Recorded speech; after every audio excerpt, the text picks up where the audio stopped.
Everaldo Coelho. You've probably never heard of him, but chances are you've seen his work hiding in plain sight. You may have even drawn inspiration from it.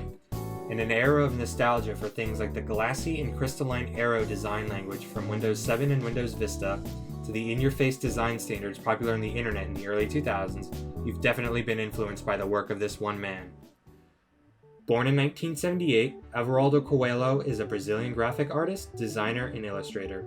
He has done freelance design and illustration work for organizations like Mozilla, other Linux-related projects like Lindows, Connectiva, and many other open-source projects. He's even done work for macOS and Microsoft Windows.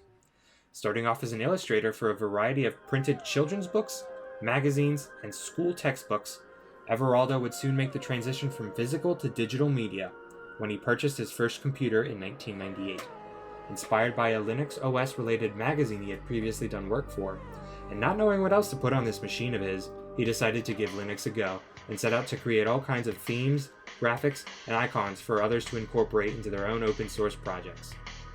Everaldo Coelho's art style is a staple of the late 90s and early 2000s computer graphic design.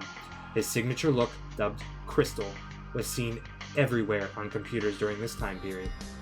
From Mozilla's iconic Firefox logo to a famous rendition of Tux, Linux's famous Penguin logo, to various different widget and file icons commonly seen throughout various different interfaces and operating systems, Coelho's work was and still is everywhere. To this day, Coelho finds all kinds of employment, leading projects and departments dealing with user experience, user interfaces, and graphic design of various fields. As of this video, he is the head of the user experience department at pickleball.com.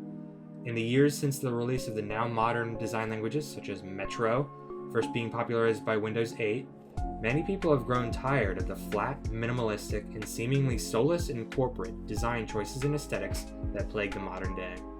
The design term Frutiger Aero was retroactively coined, named after the Frutiger type font that was popular at the time, and the Aero theme that was utilized by Windows 7 and Vista.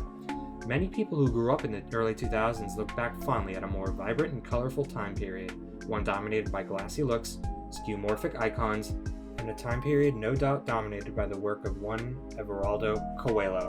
Thank you so much for watching. If you made it to the end, please consider liking and subscribing. It helps the channel out so much. I hope to make more video-style essays like this in the future. Thank you again.